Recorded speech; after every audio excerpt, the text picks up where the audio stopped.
రైతుల సమస్యలు పరిష్కరించడంలో కేంద్ర రాష్ట్ర ప్రభుత్వాలు విఫలమయ్యాయన్నారు నిజామాబాద్ లోక్సభ కాంగ్రెస్ అభ్యర్థి మధు యాష్కి. నిజామాబాద్ ఎంపీగా ఒక రైతును గెలిపించేందుకు తాను నామినేషన్ విత్డ్రా చేసుకునేందుకు సిద్ధంగా ఉన్నానని, అయితే కవితకు విత్డ్రా చేసుకునే దమ్ముందా అంటూ సవాల్ విసిరారు. కాంగ్రెస్ అధికారంలోకి వస్తే పసుపు బోర్డు ఏర్పాటు చేసి రైతులకు మద్దతు కల్పిస్తామంటున్న కాంగ్రెస్ అభ్యర్థి మధు యాష్కితో మా reporter Kishore face to face. రాష్ట్రంలో లోక్సభ ఎన్నికల సందడి వాతావరణం కనిపిస్తుంది. ముఖ్యంగా నిజామాబాద్ ఎంపీ సెగ్మెంట్ పైనే అందరి దృష్టి నెలకొందని చెప్పవచ్చు. నువ్వానేనా అంటూ అటు మూడు పార్టీల అభ్యర్థులు కూడా ఇప్పటికే నామినేషన్లు కూడా దాఖలు చేశారు. మరోసారి నామినేషన్ దాఖలు చేసేందుకు కూడా సిద్ధమవుతున్నారు. ప్రస్తుతం మనతో కాంగ్రెస్ పార్టీ అభ్యర్థి మధు యాష్కి గారు ఉన్నారు. చెప్పండి సార్, నియోజకవర్గంలో పార్టీ పరిస్థితి ఏ విధంగా ఉండి ఎలా ఉండబోతుంది అనుకుంటున్నారు ఎన్నికలు? నిజామాబాద్ జిల్లాలో ముఖ్యంగా గత 1950 నుంచి చూస్తే 52 చూస్తే అత్యధిక సార్లు కాంగ్రెస్ పార్టీ గెలిచింది. సో రేపు జరగబోయే ఎన్నికలలో 10 సంవత్సరాలు కాంగ్రెస్ పార్టీ ఇక్కడ పార్లమెంట్ సభ్యుడిగా, నిజామాబాద్ పార్లమెంట్ సభ్యుడిగా నేను చేసిన సేవ తెలంగాణ రాష్ట్ర సాధించి పెట్టడం. అసలు పార్లమెంట్లో టీఆర్ఎస్ పార్టీ పాత్రనే లేదు. సో పార్లమెంట్ డిప్యూటీ చీఫ్ విప్గా నా యొక్క పాత్ర, ప్లస్ నిజామాబాద్ జిల్లా అభివృద్ధి, నిజాం సాగర్ కాలువ మరమ్మతులకు వెళ్ళి ఎస్ఆర్ఎస్పీ కాపాడడానికి కొరకు బాబ్లీ పైన కేసు వేయడమే కాకుండా ఒక గుత్పాలి సాగర్ ప్రాజెక్ట్ కంప్లీట్ చేయడం, medical college, passport office, Telangana university, కొత్త రైల్వే లైన్లు, నిజామాబాద్ పెద్దపల్లి లైన్ 150 కిలోమీటర్లు న్యాయంలో జరిగింది. మిగతా 28 కిలోమీటర్లకు డబ్బులు అలొకేషన్ అప్పుడు న్యాయంలో జరిగింది. పూర్తి వీళ్ళ చేతులు జరిగింది. కొబ్బరికాయ కొట్టుకొని ఇక వాళ్ళే సాధించి పెట్టామని చెప్పుకొని తిరుగుతున్నారు. సో పసుపు రైతులను వీళ్ళు ఎక్కడెక్కడైతే స్థానిక పార్లమెంటు సభ్యురాలు మోసం చేసిందో, నిజాం షుగర్ ఫ్యాక్టరీ మూతపడ్డది. నిజాం షుగర్ ఫ్యాక్టరీ 100 రోజులలో స్వాధీనం చేసుకోవటం అని చెప్పారు. తెరిపించడం, మూతవేయడం కాదు, స్వాధీనం దేవుడు కానీ సహా చేసుకుంటూ దాన్ని మూత వేసేటం. ఎన్ఎస్ఎఫ్ తెరిపించలే. పసుపు బోర్డు ఏర్పాటు, మద్దతు ధర, అది మోసమే. ఎర్రజోన్లు కొనుగోలు అంటూ చేసింది మోసమే. ఈ మోసాలను ఎండగట్టుతూ టీఆర్ఎస్ పార్టీ పార్లమెంటు సభ్యురాలు చేసిన మోసం, అక్కడి నుంచి ప్రచారం మొదలు. అన్నిటికన్నా ముఖ్యంగా ఇవాళ కాంగ్రెస్ పార్టీ తెలంగాణ రాష్ట్ర సాధన చేసిన ఒక జాతీయ పార్టీయే విభజన చట్టంలోని ప్రతి అంశాన్ని పరిశీలించి తెలంగాణకు న్యాయం చేకూర్చే సత్తా కూడా కాంగ్రెస్ పార్టీకి ఉంటుంది.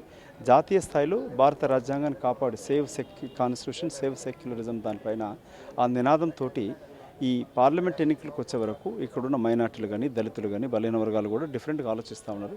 అందుకే కాంగ్రెస్ పార్టీ గెలిపే అవకాశాలు కనబడతాయి. అంటే ప్రస్తుతం ఎన్నికల్లో రైతులు కూడా 50కి పైగా నామినేషన్ దాఖలు చేశారు. ప్రభుత్వం పసుపు బోర్డు ఏర్పాటు చేయలేదు అని ఇటు టీఆర్ఎస్ ప్రభుత్వం పైన, అటు టీఆర్ఎస్ నాయకులు మాత్రం అటు బీజేపీ కేంద్ర ప్రభుత్వం పైన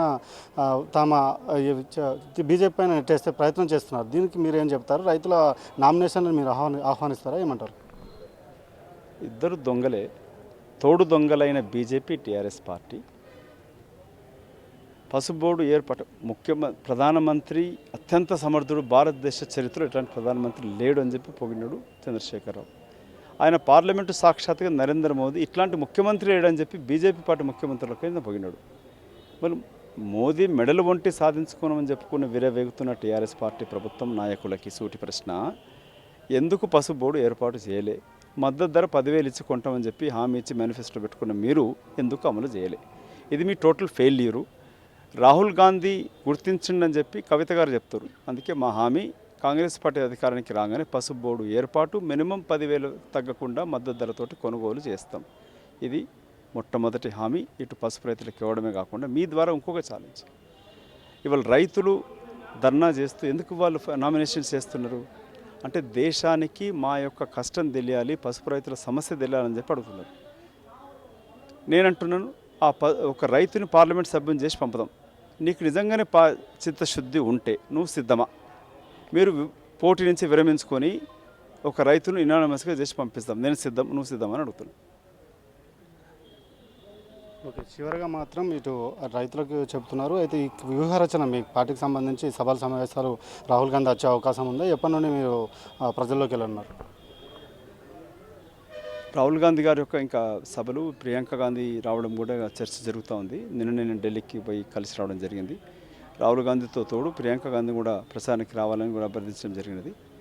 అది రేపటి ఫస్ట్ ఫేజ్ నామినేషన్స్ అయిపోయాక రాహుల్ గాంధీ గారు ఒక షెడ్యూల్ తయారవుతుంది, ప్రియాంక గాంధీ కూడా అట్లాగే. సో అది త్వరలో 2-3 రోజులలో వారు ఇక్కడికి రావడం ఒక డేట్ తారీఖు అవుతుంది, ఖరారు అవుతుంది. రాగానే మీకు కూడా తెలియపరుస్తుంది. Thank you.